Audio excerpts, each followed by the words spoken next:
Rajendra Nagar police station के इलाके में, न्यू राजेंद्र नगर इलाके में एक कार्डियोलॉजिस्ट डॉक्टर संजीव धवन, जो कि गंगाराम हॉस्पिटल में कार्यरत थे, उनकी आज सुबह लगभग 2:30 बजे के आसपास एक व्यक्ति जिसकी पहचान धर्मेंद्र कुमार टंडन नाम के व्यक्ति से हुई है, के नाम से हुई है, उसने उनके घर में गोली मार के उनकी हत्या कर दी। इस सिलसिले में राजेंद्र नगर पुलिस स्टेशन में एक FIR दर्ज की गई और उसके बाद राजेंद्र नगर पुलिस स्टेशन के स्टाफ ने अच्छा काम करते हुए इस हत्या करने वाले शख्स धर्मेंद्र कुमार टंडन, जो कि इंडियन आर्मी से डिस्चार्ज एक व्यक्ति है, जो 10 साल आर्मी में मीडियम रेजिमेंट में तैनात था, उसको पकड़ लिया है। उसके पास से हत्या में इस्तेमाल जो लाइसेंस डबल बैरल गन थी वो बरामद की गई है और बाकी हमने जो यूज किए हुए कार्ट्रिज और कुछ मिसफायर्ड कार्ट्रिज को भी बरामद किया है। इसके पास से एक कुल्हाड़ी भी बरामद की गई है, जो कि इसी घर में एक फ्लोर पे एक्सेस करने के लिए इस्तेमाल की गई थी और जिससे शीशा तोड़ा गया था। कड़ी पूछताछ के दौरान इसने अपना जुर्म कबूल किया और हत्या के बारे में ये पता चला कि डॉक्टर संजीव धवन के परिवार ने अभी कुछ ही दिन पहले, 20-25 दिन पहले, एक मेड सर्वेंट रखी थी जिसका नाम संगीता था और ये धर्मेंद्र कुमार नाम का व्यक्ति उस मेड सर्वेंट को अपनी पत्नी बतलाता था और ये धमकी देता था डॉक्टर को और संगीता को कि ज़बरदस्ती इस संगीता को मेरे साथ भेजो और मैं इसको लेके जाऊंगा। और इस वजह से इन लोगों की पहले भी काफ़ी फ़ोन पे गर्मा गर्मी हुई और इसके अलावा ये एक बार जो मृतक डॉक्टर हैं उनसे मिलने भी आया था गंगाराम हॉस्पिटल में।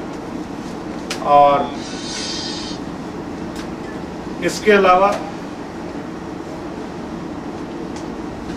कल रात को भी लगभग 10 बजे के करीब इनकी काफ़ी नोकझोंक हुई और काफ़ी धमकी भरी बात उसने कही और उसने कहा कि अगर ये लड़की मेरे पास नहीं आई तो मैं आप दोनों को देख लूँगा। आपका मतलब संगीता और इससे था जो मृतक डॉक्टर हैं। और रात के लगभग 2:30 के करीब ये व्यक्ति इनके घर आया और जब दरवाज़ा नहीं खुला तो ये खिड़की और ये बाहर में शोर मचा रहा था, तो इसने डॉक्टर संजीव धवन जब बालकनी में निकले तो इसने अपनी दुनाली राइफल से कई 3-4 राउंड गोलियां फायर की और उसके बाद एक गोली इनके लेफ्ट चेस्ट के नीचे लगी और जिससे इन्हें गंभीर हालत में गंगाराम हॉस्पिटल ले जाया गया और जहां पे इनको ब्रॉड डेड डिक्लेयर किया गया। सर, जैसा आपने बताया कि पहले भी धमकी दे चुका था, तो जो ये हथियार लेकर आया तो कहीं ना कहीं इसका मोटिव था कि दोनों को एलिमिनेट कर दे, जो ये कल पहुंचा है वहाँ। देखिए अभी पूछताछ चल रही है कि क्या इसका मोटिव था, लेकिन जो अभी तक की प्रारंभिक पूछताछ में आया है कि ये बहुत डेस्परेट था इस जो महिला संगीता के लिए जो मेट हैं, और इसको ये था कि किसी भी तरह मैं इसको अपने साथ रखूँगा, जबकि ये संगीता इसके साथ रहने के लिए तैयार नहीं थी और किसी भी तरह से इसके साथ जाने को तैयार नहीं थी। सर, क्या संगीता ने बताया कि शादी हो गई थी, कि उन्होंने शादी की है या नहीं, या ये जो एक्स आर्मी मैन है पहले से ही शादीशुदा है क्या है वो? ये जो एक्स आर्मी मैन है ये शादीशुदा है, इसकी छत्तीसगढ़ में बिलासपुर का रहने वाला है और इसकी एक वाइफ है जिसको ये टीचर बताता है और इसके 3 बच्चे भी हैं। और इस महिला का जहाँ तक संपर्क है, जो अभी तक की पूछताछ से उभर के आया है कि 5-6 महीने पहले ज़बरदस्ती ये इसको घुमाने ले गया और ज़बरदस्ती इसने संगीता को, जो कि एक डाइवोर्सी महिला है, और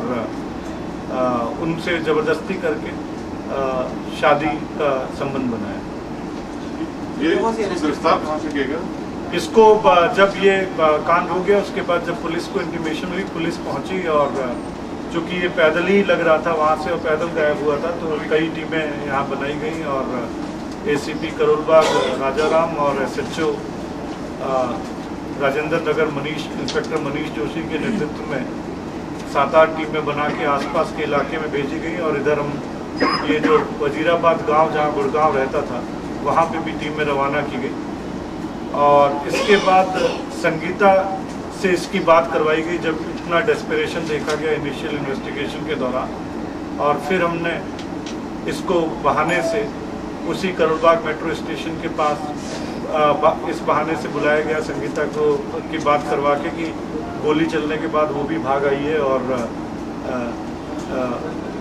उससे मिलना चाहती है। और जब ये वहाँ पहुँचा तो पहले से ही पुलिस टीम सादे कपड़ों में तैनात थी और इसको धर दबोचा गया और फिर इसको पुलिस स्टेशन लाया गया। वहाँ पे इसकी पूछताछ के दौरान इसने अपना जुर्म डिस्चार्ज हुआ आदमी से या फिर रिटायर्ड में भर्ती हुआ था और उसके बाद 2010 में ये मेडिकल ग्राउंड पे डिस्चार्ज हुआ था और अभी ये प्राइवेट सिक्योरिटी गार्ड की नौकरी कर रहा था पाम स्प्रिंग होटल गुड़गांव में। एक प्राइवेट सिक्योरिटी एजेंसी के द्वारा ये तैनात किया गया था और ये इसने जब घटना को अंजाम दिया है तब भी ये कैमोफ्लेज यूनिफॉर्म जो होती है, जो कि पैरामिलिट्री फोर्सेज या आर्मी में इस्तेमाल होती है, वो यूनिफॉर्म में ही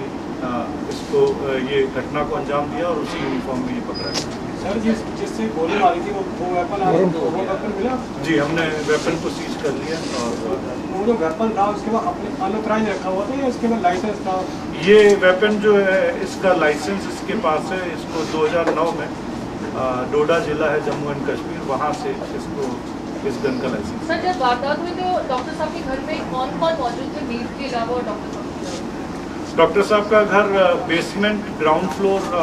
और फर्स्ट फ्लोर है। तो बेसमेंट में ये महिला संगीता थी और एक और इनके यहाँ जो डोमेस्टिक सर्वेंट है गोपाल, वो ग्राउंड फ्लोर पे था और डॉक्टर साहब और इनकी पत्नी और बेटा जो ये फर्स्ट फ्लोर पे मौजूद थे। सर ये नौकरानी किसी एजेंसी के थ्रू जो ये मेट थी किसी एजेंसी के थ्रू रखी गई थी या फिर वर्ड ऑफ माउथ की जगह ऐसी जानकारी जो मिली उससे? जो ये नौकरानी अभी 20-22 दिन से ही रह रही थी और ये एक इनके जो पर्सनल जान पहचान जानने वाले थे पड़ोस के, उसी इलाके के रहने वाले, उनकी